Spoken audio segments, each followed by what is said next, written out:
Je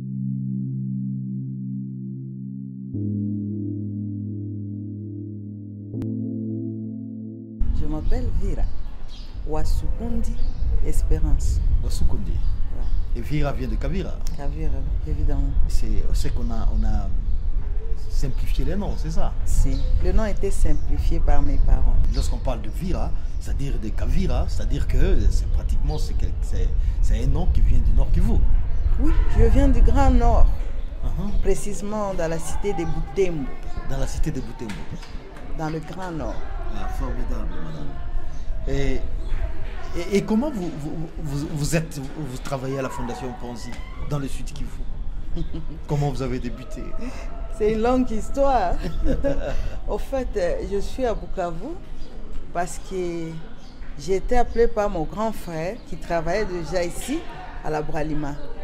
Il a voulu que je sois avec lui pour être plus en charge par sa famille.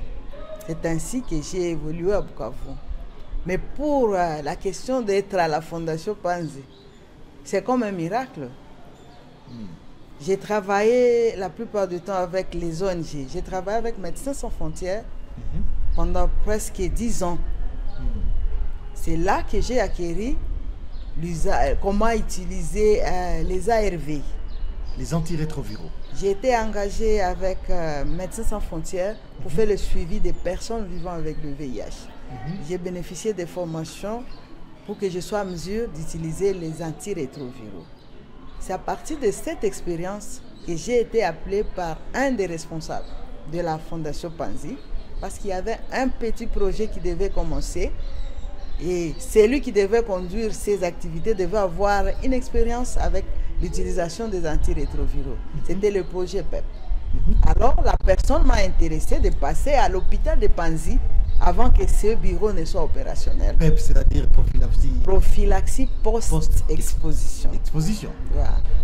C'est comme ça que je suis arrivée. J'ai vu les ressources humaines à l'hôpital. Autrefois, c'était fusionné, hein? C'était un peu compliqué. L'hôpital et la fondation, tout s'est passé à l'hôpital. On ne sentait pas beaucoup de différence vraiment. Alors, il fallait voir les ressources humaines à l'hôpital. Et là, c'était une longue histoire. Il fallait repasser aujourd'hui, tu viens demain, après-demain. Il n'y avait pas moyen. Personne ne pouvait te recevoir parce qu'ils sont dans beaucoup de choses à la fois. Dieu merci, le docteur avec qui je devais travailler, elle a eu pitié de moi. Elle m'a dit, comme c'est compliqué avec les ressources humaines. C'était une femme? Oui, une femme. On va voir le boss lui-même. Il m'a conduit chez le PCA. Je ne connaissais pas. Si on n'est pas trop anonyme, c'est de quel docteur? Docteur Denis Mukengere. Et le docteur qui vous a amené? Et c'est lui qui m'a interviewé pour la première fois. Parce que lui connaissait le projet déjà. Alors, quand on m'a présenté chez lui, il a eu le souci de me recevoir. Je lui ai expliqué que je venais depuis plus d'1 mois. Je n'étais pas reçu. Alors, il a souri. Et je me souviens ce jour-là. Et cette phrase n'a jamais quitté ma tête. Il m'a dit, je n'ai pas besoin de connaître d'où tu viens, de qui tu es né. J'ai seulement besoin des résultats. Madame, est-ce que tu es en mesure de nous produire des résultats dans ce projet? J'ai répondu calmement et timidement, merci. Oui, docteur, je suis prête à servir ce projet. Alors ça, c'est vraiment une référence qui a marqué mon cœur. Quelqu'un qui ne me connaît pas, mais qui a été gentil avec moi, avec un sourire. Après que j'ai subi tous ces va-et-vient, mais il m'a soulagé et il m'a donné confiance au travail. Et à cause de cette phrase, aujourd'hui, je n'ai pas droit à l'erreur. Toutes les fois quand je suis sur le terrain et que je me rappelle de cette phrase, je me dis, là, je n'ai pas droit à l'erreur. Hein? Il m'a posé seulement une question. Est-ce que tu vas nous donner des résultats? Et là, je me dis, je dois produire des résultats. Voilà comment je suis entrée dans la Fondation Panzi. Et c'était en quelle année? Non, c'est depuis longtemps, 2012. Depuis 2012? 2012. Et pour cheminer à la Fondation Panzi, dans votre projet, et c'est l'expérience que vous avez acquérie pratiquement. Une grande expérience. Moi, j'ai pensé que avec les 10 ans que j'ai passé chez les Médecins sans frontières, Là, j'étais grave. Et on était les seuls à manipuler les ARV. Alors, j'avais cet orgueil-là. Je me disais, qui? Mais arrivé ici, j'ai trouvé autre chose. Le bureau d'ailleurs, on m'a envoyé ici à la Fondation Panzi. Le bâtiment était presque vide. Je devais rester seul dans mon bureau. Et là, il fallait organiser le travail seul. Sous la supervision de la coordinatrice qui reste à l'hôpital, parce qu'elle est médecin. Et moi, je devais gérer le projet sous sa supervision. Voilà comment j'ai appris à travailler indépendamment. Et là, c'était sérieux. Même devant l'ordinateur, je ne savais pas très bien manipuler l'ordinateur. Et il arrivait des fois que je devais imprimer des choses. Je ne parvenais pas à manipuler même les cartouches. Bien sûr, il faut dire que c'est une technologie de pointe qui est aussi récente. Vraiment, j'ai appris beaucoup de choses. D'abord, avec les ONG, tu viens, tout est organisé au niveau de la coordination. Les blancs avec lesquels on travaillait à la coordination faisaient tout pour nous. Là, tu venais pour le terrain, on te donne, tu vas faire ça, ça et ça. 1, 2, 3, va sur le terrain.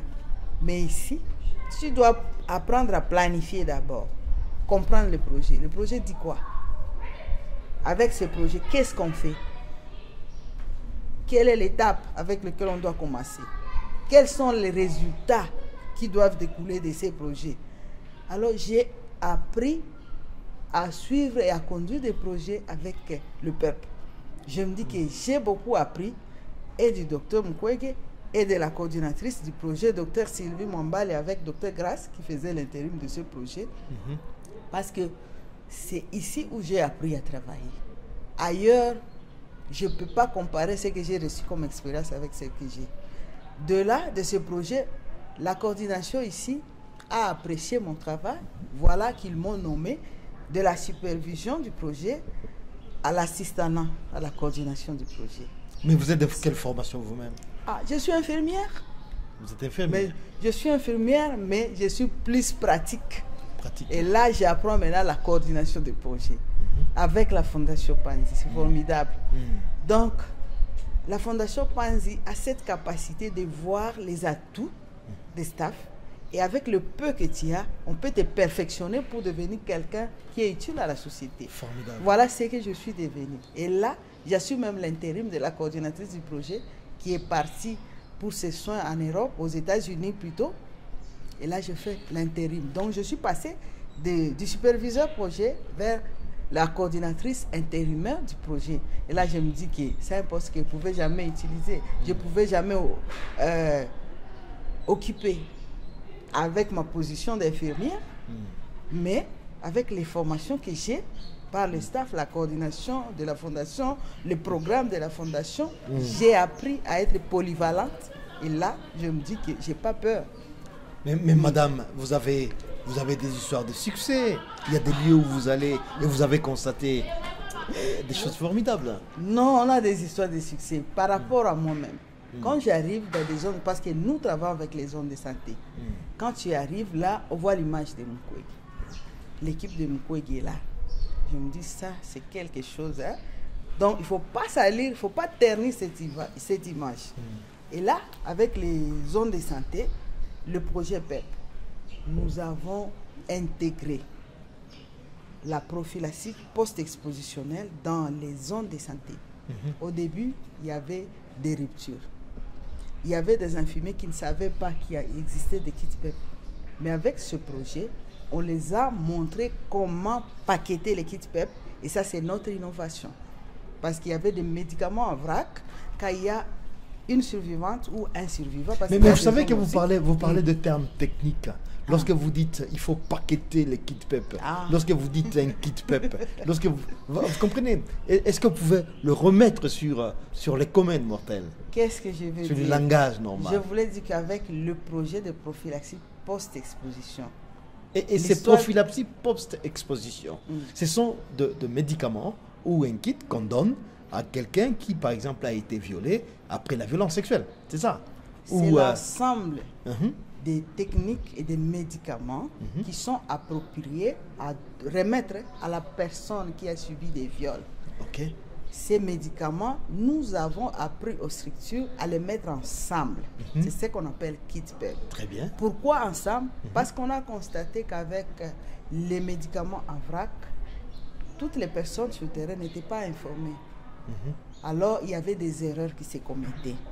On a appris à mettre les paquets ensemble. Et là, c'est facile pour les prestataires d'utiliser ces kits. Ça, c'était notre histoire de succès. Et actuellement, IMA a copié ces modèles. IMA a commencé aussi à mettre ensemble. Donc, il y a d'autres organisations qui ont compris que franchement, ça c'est un modèle bénéfique et que Panzi a commencé et donc il peut poursuivre. Tout à fait.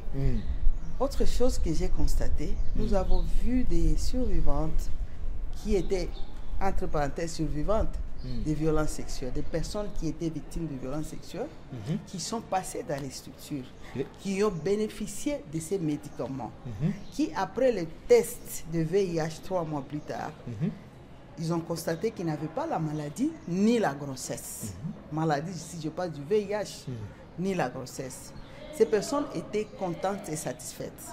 On les a sensibilisées, on les a intégrées dans les projets pour qu'ils deviennent relais communautaires et ces gens sont utilisés pour sensibiliser les autres personnes victimes de violences sexuelles pour qu'ils viennent chez nous. Formidable. Et là aussi, on a capitalisé ça, je me dis, c'est un succès pour le projet. Parce qu'en fait, en réalité, ce que les gens ne savent pas, c'est qu'il y a beaucoup de contaminations de VIH pendant les violences sexuelles.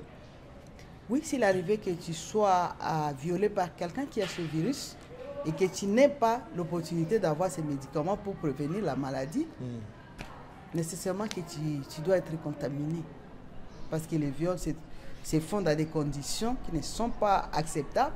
Et il suffit que les 3 conditions soient réunies, la porte d'entrée, la présence du virus et la personne qui est non contaminée, là tu attrapes la maladie. Alors on s'est dit, l'une des grandes choses à faire, à prévenir, c'est le VIH. Donc le traitement psychologique intervient plus tard, mais au premier niveau, il faut prévenir le VIH et la grossesse non désirée. À un certain moment, il y avait un projet de drone pour ramener les kits PEP dans les différentes structures de santé. Où en est-on? On en a parlé, mais jusque-là, on n'a pas de suite. Parce qu'on a essayé la fois passée, il y a 3 mois, il y a des organisations qui essaient de pallier à ça, mais ça n'a pas encore répondu. On espère que ces drones viendront pour nous aider à approvisionner. Parce qu'il y a une difficulté. Il y a des régions, il y a des zones dans lesquelles on n'a pas livré jusqu'à aujourd'hui. Parce que soit le moyen n'est pas là, soit l'accessibilité n'est pas là. Alors, s'il y a des drones, on peut... Effectivement, c'est dans ce sens-là que j'allais vous dire sur les difficultés ou les défis que vous avez. C'est un défi de pouvoir approvisionner les milieux reculés. Qu'est-ce que vous faites? Ça, c'est le grand défi. On peut y aller s'il y a des moyens, mais nous avons besoin de la sécurité. Quand la sécurité ne nous permet pas d'y aller, on ne peut pas. Parce qu'on ne peut pas aller s'insécuriser pour vouloir sauver les autres. Comme actuellement dans la région des hauts plateaux d'Ouvira, on n'a pas moyen d'y aller. Ce qui fait que même si on avait des kits pour les hauts plateaux, on ne pouvait pas les acheminer. Et dans ces cas, s'il y a des drones, on peut les envoyer par drone. Donc parmi les défis, il y a ça aussi. Mais il y a aussi la non-implication des prestataires de santé dans des zones reculées parce que les kits ne sont pas payants. Alors on ne se fait pas de soucis de chercher ces kits. Et quand il y en a et que ça se termine, on ne se fait pas de soucis. Est-ce que ça ne ramène pas l'argent? Donc il faut continuer à sensibiliser, que tout le monde sache que ces kits bénéficient à la communauté. Aujourd'hui, si tel a été violé, demain ça peut être ton frère, ta soeur, ou même toi-même.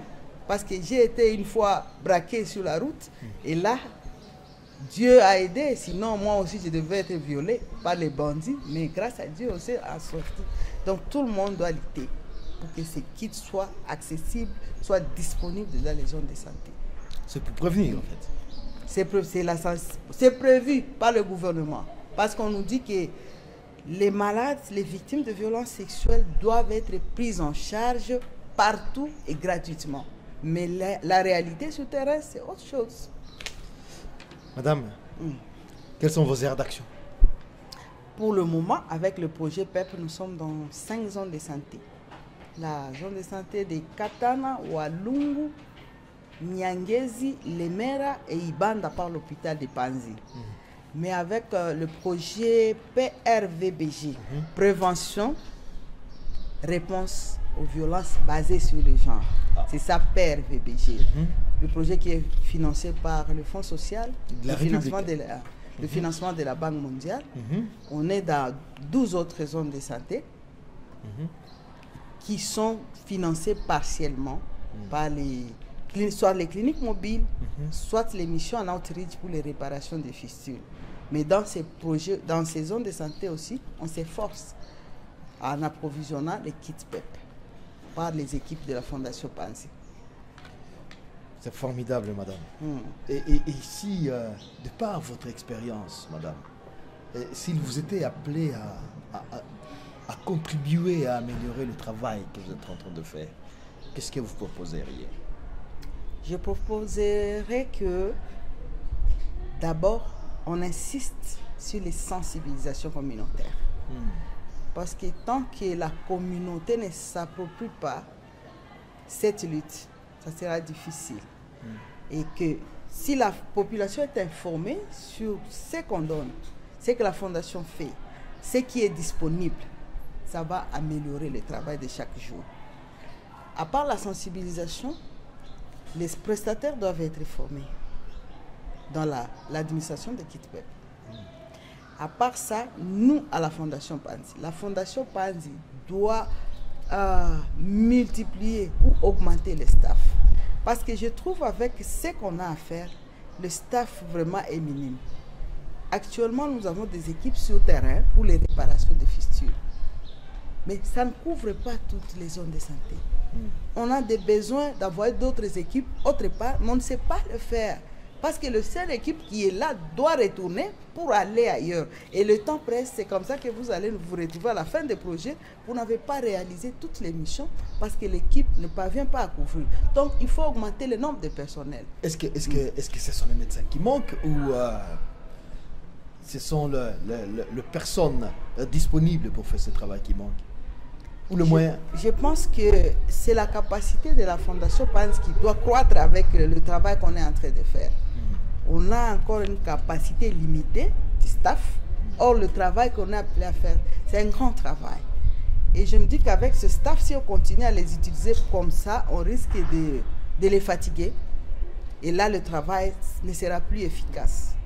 Je pense qu'il faut songer à augmenter le staff. Madame, quels sont vos souhaits d'avenir? Ah mon Dieu, je souhaiterais que cette fondation puisse continuer, qu'on puisse développer des mécanismes d'autofinancement, que même si on n'a pas des bailleurs de fonds, on soit à mesure de fonctionner de nous-mêmes. Je ne sais pas trop comment, mais je me dis qu'avec ces bailleurs, un jour ils peuvent nous lâcher. Il faut qu'on passe à créer des sources de financement pour que même à l'absence de ces bailleurs, on soit en mesure de continuer à travailler pour cette population. Parce que le pays a encore beaucoup de défis. Et si on doit laisser actuellement le travail au pays, au gouvernement, ça peut être catastrophique. Donc nous devons continuer à œuvrer, mais trouver des mécanismes d'autofinancement. C'est ça ma pensée. Maman Vira, jusqu'à ce jour, vous avez eu combien de bénéficiaires qui sont parvenus quand même à recevoir ces kits PEP?